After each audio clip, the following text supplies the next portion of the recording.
palabra es tu promesa y yo te creo. Esta noche quiero hablar de esto, quiero enfocarme en esto, en sanidad del alma. Hay algo importante en todo esto que debemos entender, que los psicólogos,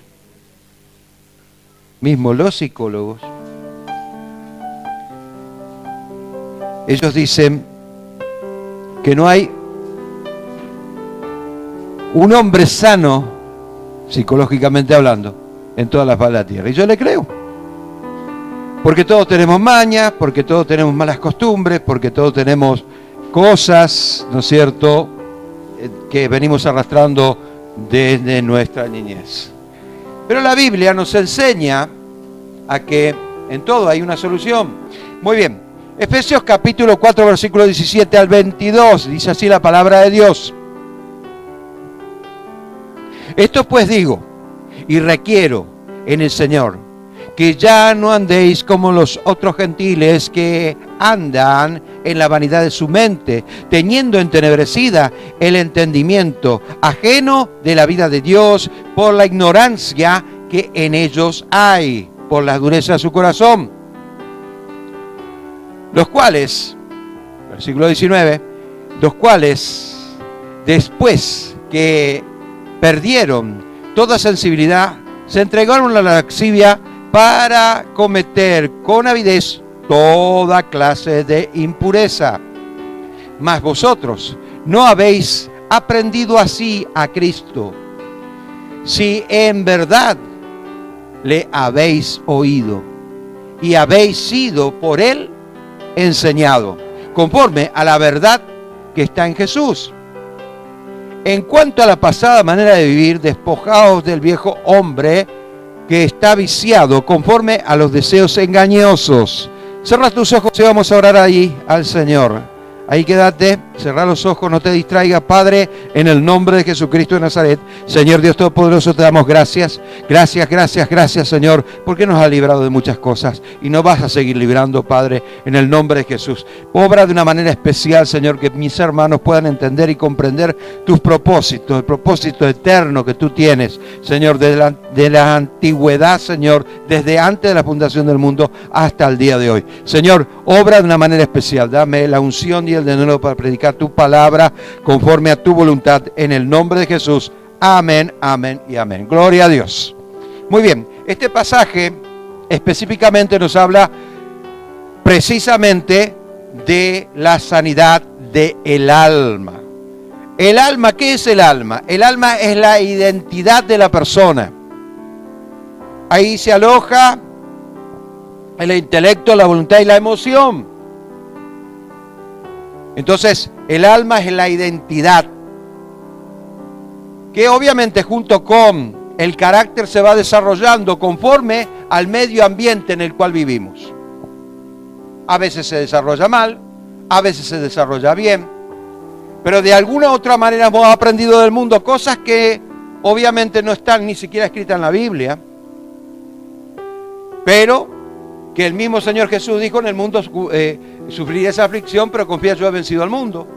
Es por eso que el Señor, a través del Espíritu Santo, nos da el don de fe. No estamos hablando de la fe en forma literal, en forma de creer nada más, porque también la fe significa eso, creer. Pero también la fe significa convicción. Y cuando hablamos de convicción, estamos hablando de un don del Espíritu Santo. Es el único que nos acredita el mundo espiritual. Es el único que nos da a entender el mundo espiritual. Y por sobre todas las cosas, si no entendemos el mundo espiritual, obviamente vamos a seguir en la misma historia. Es por eso que muchos cristianos no cambian. Es por eso que muchos cristianos están viendo su vida como algo que de repente es muy normal y común, cuando en realidad están lejos y años luz de la voluntad de Dios. Es verdad, entonces, y hay cristianos que vos le hablás y le recontra hablás y le enseñás y le mostrás bíblicamente y no hay caso. No entienden. Entonces, acá, ¿qué es lo que decía Pablo? El entendimiento entenebrecido. ¿Qué significa? Que está en tiniebla. ¿Y todavía no se le ha prendido el foquito? Tiene el foquito quemado. Muy bien. La expresión sanidad del alma hace referencia a la restauración del ser interior. Ser interior. Para que el ser interior sea restaurado, no es una cosa mágica. No existe eso en la Biblia. No existe. Para eso está la fe. Para eso está el conocimiento. Debemos conocer nuestro mundo interior, debemos entendernos. Entonces aplicar la palabra de Dios en nuestra vida radica en que nosotros debemos entender nuestro mundo. Y ahí está la fe en operación a través del Espíritu Santo. Trabajar en equipo con el Espíritu Santo. Amén. Muy bien. La restauración. La restauración en términos de comunión con Dios y con el prójimo e inclusive con nosotros mismos. Muchas veces estamos en conflicto. Acá adentro hay un conflicto terrible. Me estoy peleando yo conmigo mismo. En cuanto a lo que es las mañas, las negatividades y todas esas cosas, obviamente hay una guerra interior tremenda. Nuestro carácter, nuestra manera de ser, nos funde. Debemos entender, y por eso yo quiero hablar en esta noche de sanidad del alma. Nuestra alma ha sido lastimada desde el vientre de nuestra madre. Eso es cierto. No se deje engañar. Es cierto. Por H o por B. Recibiste maldiciones generacionales. ¿No es cierto? Recibiste rechazo. Recibiste malas palabras. Recibiste cosas que no tenía que escuchar. Y sin embargo la criatura dentro del vientre de la madre está escuchando. Está entendiendo. Inclusive entiende la negatividad. Y entiende el rechazo. Y entiende todas las palabras que salen de la boca. Porque ese espíritu, hay una conexión. Cuando está en el vientre de la madre hay una conexión entre el alma de la madre y el alma de la criatura que se está desarrollando. Hay una conexión, no solamente se alimenta a través de la boca de la madre, también se alimenta a través del entendimiento. Y eso está científicamente comprobado. ¿Ok? Pero no quiero ir a eso porque si no vamos a tardar mucho. Ahora, hablemos un poquito de los complejos. Hablemos del complejo. Acá me encanta porque hay muchos complejos, pero no vamos a hablar de dos complejos nada más que son los más comunes. El complejo de superioridad. ¡Wow! ¿La superioridad es un complejo? Sí, claro que sí. Escuchen, la persona con complejo de superioridad es agresiva, mandona, incapaz de trabajar en equipo, porque quiere siempre dominar a los demás. ¿Conoce alguna de esas personas? No la diga. Muy bien, la Biblia, ¿qué dice? Romanos capítulo 12, versículo 3. 12:3. Digo pues, por la gracia que me es dada, a cada cual que está entre vosotros, que no tengáis más alto concepto de sí que el que debe tener, sino que piense de sí con cordura. Escuche, ya me detengo acá y después sigo diciendo. Con cordura. Nefalio. Y ahí se extrae la palabra encefalía, que significa cuerdo. Una persona que tiene lucidez. ¿Me está entendiendo? Entonces, quiere decir que si yo tengo más alto concepto del que el que debo tener, estoy loquito. ¿Eh? Hello. ¿Es verdad? ¿Sí o no? ¿Pero la Biblia me dice eso? No. Escucha. Quizás no nos vayamos al extremo, pero de alguna otra manera estamos lastimados. De alguna otra manera hemos sufrido en nuestra. ¿Quién nos sufrió? ¿Quién no se peleó en la vida? ¿Quién no pasó por dificultades? Y no quiero ni nombrar porque hay montones y podemos hacer una lista gigantesca de cosas que pasaron en la vida y que obviamente que no queremos recordar. ¿Sí o no? Vamos. Entonces, hay algunos que tienen, sí, la cara de caballo porque sí, se le dijo una cosa que no combinaba con lo que él pensaba, pero la vida no combina nunca con lo que vos pensás. Porque cuando terminás de pensar, ya te pasaron por encima. Y entonces vos lo que tenés que hacer es buscar la presencia de Dios. Y dejarte de joder con cosas que no te convienen. Escuche, yo soy lo más sincero que puedo ser. Porque en mis prédicas, todas las prédicas están basadas en lo que yo conozco, en lo que yo viví. Amén. Hoy. Muy bien. Ahora, sigo leyendo. Conforme a la medida de la fe. O sea, se va desarrollando la fe a medida que nosotros vamos entendiendo, porque también se desarrolla el carácter de Cristo en nosotros, que tenemos que desarrollarlo junto con la fe, y eso es a través de trabajar en equipo con el Espíritu Santo y conocer el mundo interior. ¿Ok? Bueno, que Dios reparte a cada uno. La persona megalómana son los que tienen delirio de grandeza. Son aquellos que obviamente son terribles. La persona, ¿pero por qué? Oiga, papá, mamá. Ahora voy a hablarle a los papás y a la mamá. ¿Por qué salen con el delirio de grandeza? Porque siempre le diste todos los gustos. Porque siempre le dijiste, no, yo no quiero que pase por lo que pasé yo. ¿Y por qué no? Porque de cualquier manera van a sufrir. ¿Por qué no le enseñás? ¿Por qué lo apañás tanto? Psicológicamente, estamos creando un monstruo. Un monstruo, ¿vos sabés lo que es un monstruo?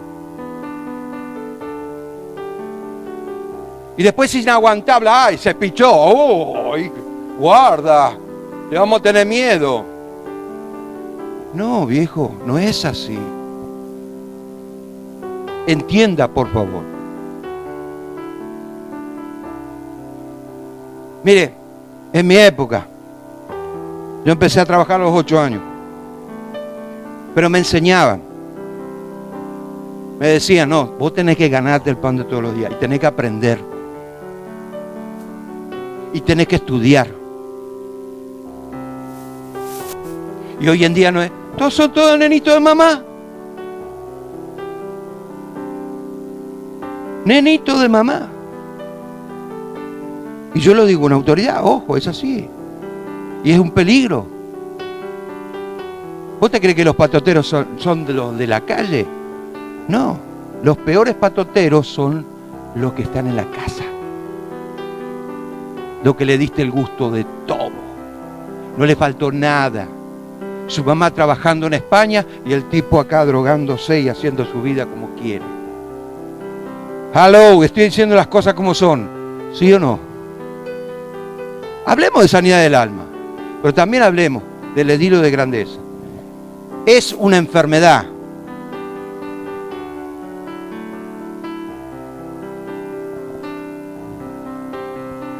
Amén. Él anhela el control de su vida y obviamente no lo va a tener nunca, aunque quiera. Quiere ser el centro de la atención de todas las personas. Él tiene que ser el centro. Él tiene que tener más que otro. Él tiene que ser el superior, el más grande, el supremo. Piensa que todo el mundo habla de Él. Lo mira a Él. Y lo critican a Él. Escuche qué enfermedad, ¿no? Y esto va acompañado, va de la mano, de la paranoia. Vamos, pasa. Oh, paranoia.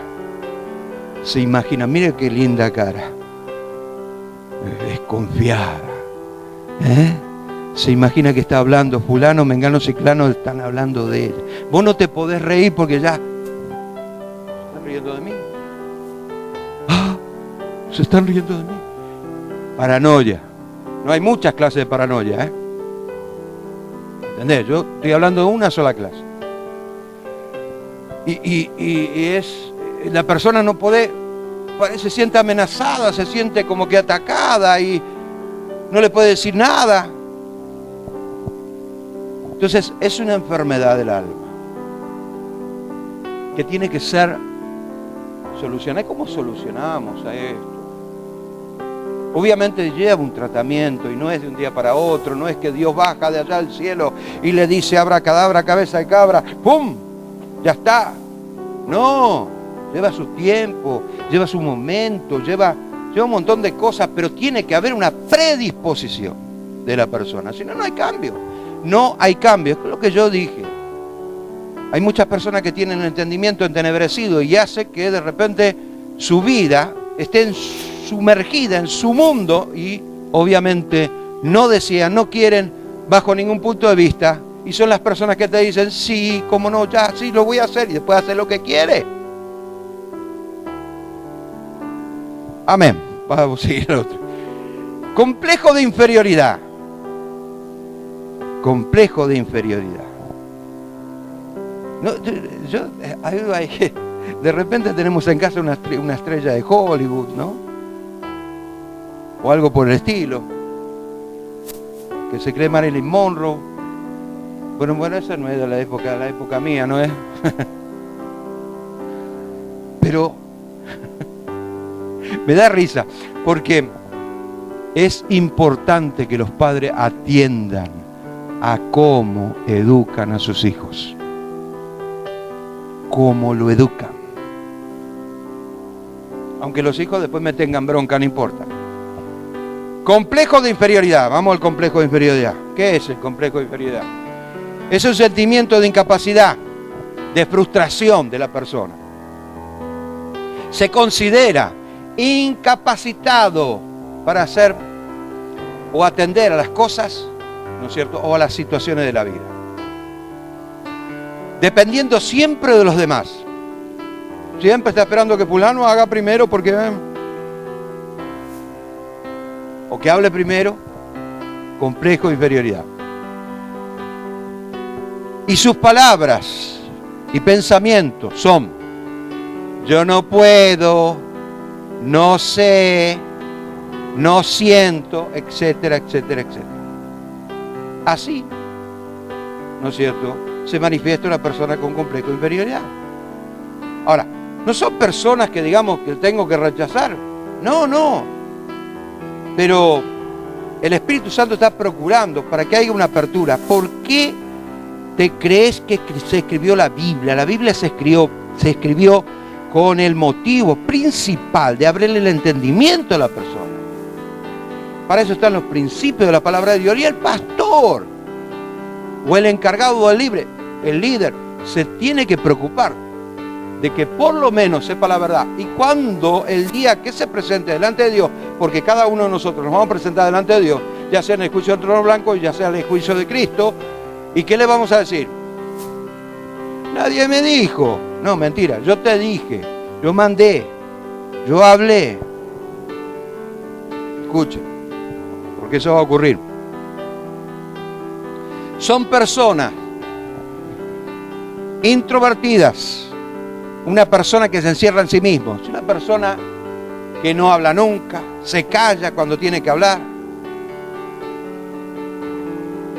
Es una persona que las fobias, los miedos, ¿no es cierto?, los contraen. Se los guarda, no te dice nada. No se libera a sí mismo. El Espíritu Santo está procurando para que esa persona se abra y empiece a sacar de adentro lo que tiene. Son personas que almacenan mucho, pero es como una botella con el corcho para adentro, ¿vio? Cuando querés sacar el líquido no podés porque se mete el corcho y no quiere salir el líquido. Y más o menos lo comparo con esas clases de personas. Entran, tienen mucho conocimiento, mucho esto, mucho lo otro, pero en la hora que tienen que sacarlo, no lo pueden sacar. Tímidos. La timidez es una enfermedad psicológica que tiene que ser erradicada del hombre. Una persona tímida no se puede desarrollar en este mundo competitivo, en este mundo lleno de maldad. No va a salir adelante nunca. ¿Escuchó? le falta iniciativa. Son personas así. Ahora, una pregunta, tanto una como la otra, la gente que tiene con delirio de grandeza y los otros, ¿no es cierto?, con sentido de inferioridad.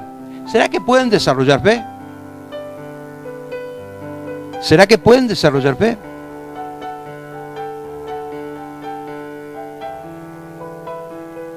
Vos podés creer, claro, sí. También se le dice fe a creer algo, en algo. Pero eso no quiere decir que desarrolle la fe como don del Espíritu Santo.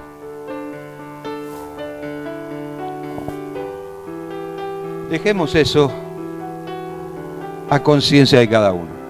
Juan capítulo 10, versículo 10. Una palabra conocida, pero una palabra que obviamente tenemos que tomar en cuenta. Dice la palabra de Dios: el ladrón no vino sino para hurtar, matar y destruir.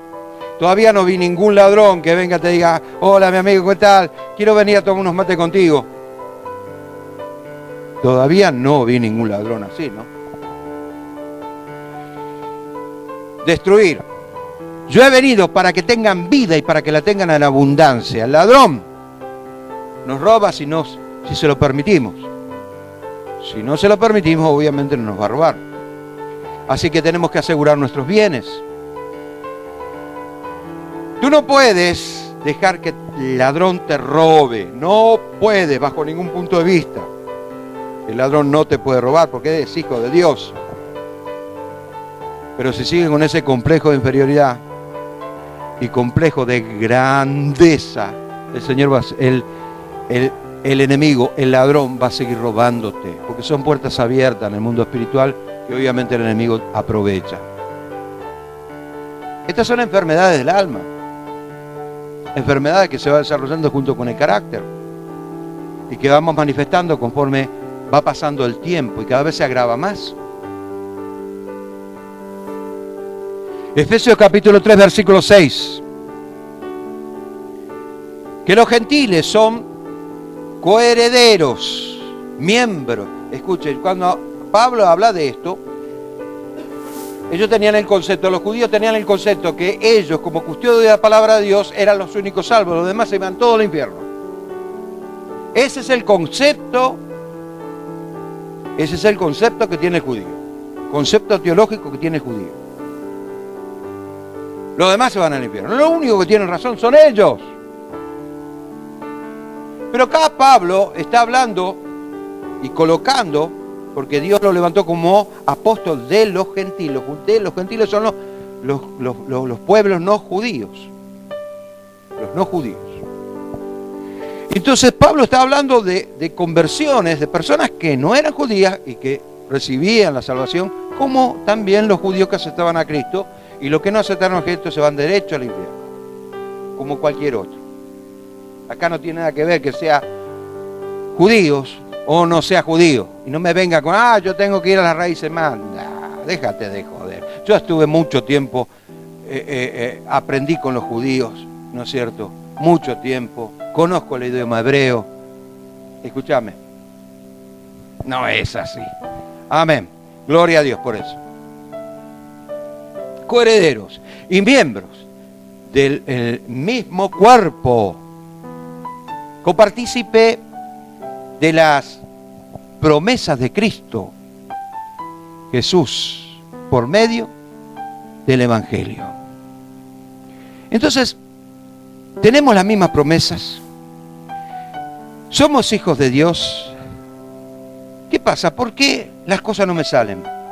Porque vos todavía tenés que aprender. ¿Vos pensás que por conocer la Biblia de tapa a tapa ya es suficiente? No. Tenés que acompañar con el deseo entrañable quiere decir deseo profundo, de adentro, de conocer a Dios, de buscar su presencia, de dejarte abrazar por el Espíritu Santo, de querer que la unción del Espíritu Santo gobierne todo tu ser y sea el poder que te impulse, el combustible que te impulse. De la única manera, no le podés permitir al enemigo que te siga robando. ¿Ok? Y tiene que ser algo de la conciencia. Cuando la persona empieza a analizarse Ya vamos a tocar ese punto. Bueno, vayamos. Raíces de amargura. Esto no tiene nada que ver con los complejos, pero sí tiene que ver con la sanidad del alma. Hebreos capítulo 12, versículo 15. Mirad bien, que no sea que alguno deje de alcanzar la gracia de Dios, que brotando alguna raíz de amargura os estorbe y por ella muchos sean contaminados. ¡Ah! ¡Wow! ¿Cuánto hay de eso?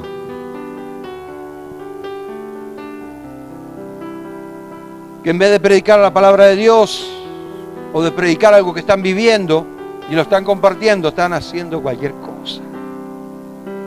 Dicen conocer a Dios y los hechos que lo niegan. Tito capítulo 1, versículo 16. Bien. ¿Qué es la raíz de amargura? La raíz de amargura es una angustia del alma. Es estar triste, desanimado, sin esperanza. Qué tremendo, ¿no? Tendría que ser al revés. El cristianismo tendría que producir todo lo contrario. Esperanza. Tener por sobre todas las cosas animado, lleno del Espíritu. Amén. Si no se trata, por eso es que muchas personas buscan la consolación en los profetas, en aquellos que te dan una palabra de ánimo. Algo me tiene que levantar, me tiene que inspirar, algo me tiene que hacer. Sin embargo, la única inspiración y el único que te puede levantar el ánimo es el Señor. No hay hombre capaz o facultativo en la tierra que pueda producir eso. Jamás lo va a hacer. Te equivocás y de repente querés encenderte emocionalmente. Porque no se trata de las emociones. Al otro día, ¿no es cierto?, te das cuenta y te llevas una gran decepción. Y las cosas se hacen peor. No se pone un paño nuevo en un vestido roto. Porque el paño estira y se rompe. Y es lo mismo. Eso lo dijo Jesús. Muy bien. Entonces la raíz de amargura es una angustia del alma. Es estar triste, desanimado, sin esperanza. Y si no se trata, crece, se acumula, madura y produce ¿qué? Falta de perdón y también rencor. Y una persona así es extremadamente celosa o celoso. No confía en nadie. Ahora, la solución que nos presenta la Biblia es tan sencillo, quizás lo leímos tantas veces, pero ¿sabes qué? Acá no es cuestión de leer los versículos bíblicos, de memorizarlos, sino de entenderlos.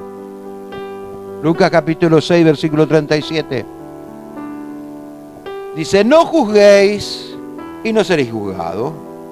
No condenéis y no seréis condenados.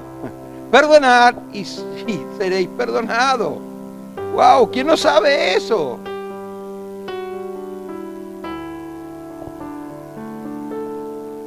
El mejor remedio para desarraigar la raíz de amargura,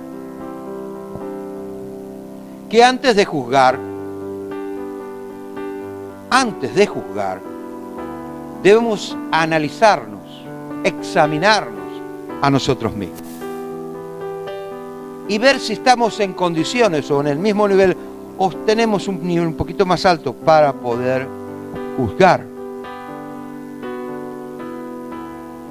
Yo siempre digo que no soy mejor que nadie. Quizá tenga otra responsabilidad, pero no soy mejor que nadie. Pero trato de predicar lo que aprendí, experimenté, viví. Entonces tengo que tener autoridad. Y por sobre todas las cosas, perdonar a aquel que te hizo mal. Y acá vamos Acá me queda un cachito. Un cachito nomás. Primero, perdonar no es olvidar. Escúchame. Vos metés la mano del fuego una vez. ¿Será que la vas a meter por segunda vez? Hola. ¿La vas a meter por segunda vez? ¿Sí o no? Por supuesto que no la vas a meter por segunda vez. ¿Qué es perdonar? Ay, yo perdono, lo perdono, pero no vas a tener la misma relación. No podés. Porque tenés que ver fruto en la persona para que esos frutos ganen tu confianza. Perdonar no es olvidar. No, nadie olvida. ¿Alguna vez te olvidaste de alguien que te hizo un mal? Perdonar es soltar. Soltar el problema. Vos pusiste en mano del Señor. Entonces automáticamente vos sos perdonado.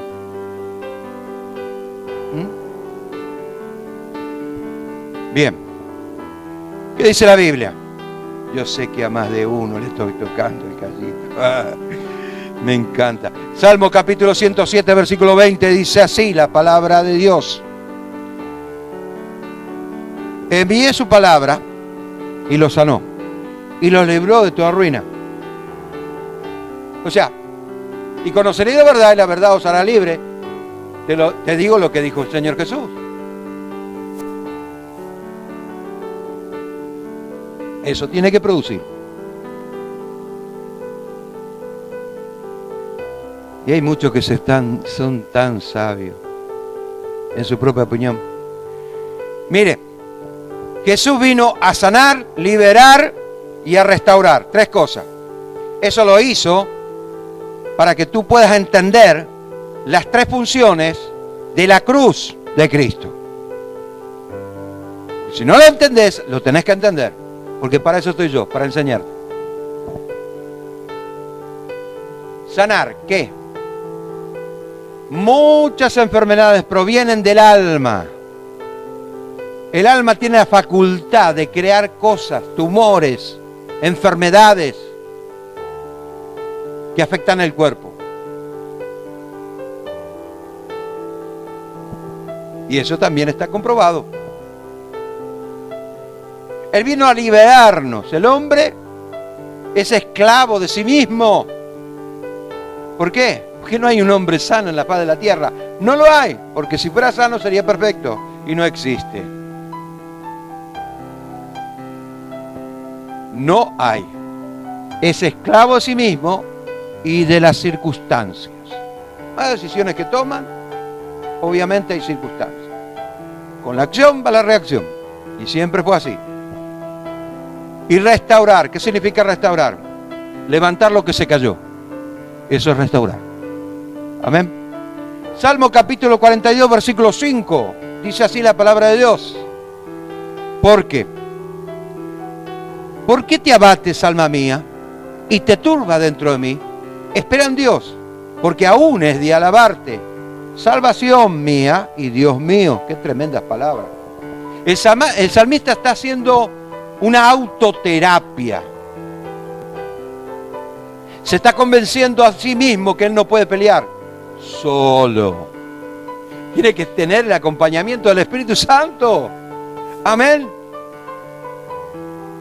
No puede. Yo hay una cosa que siempre hago y voy a seguir haciendo hasta el día de mi muerte. Le pido al Señor algo. Señor, guíame a hacer tu voluntad. Guíame a hacer tu voluntad. Es tu palabra, es tu promesa, y yo te creo.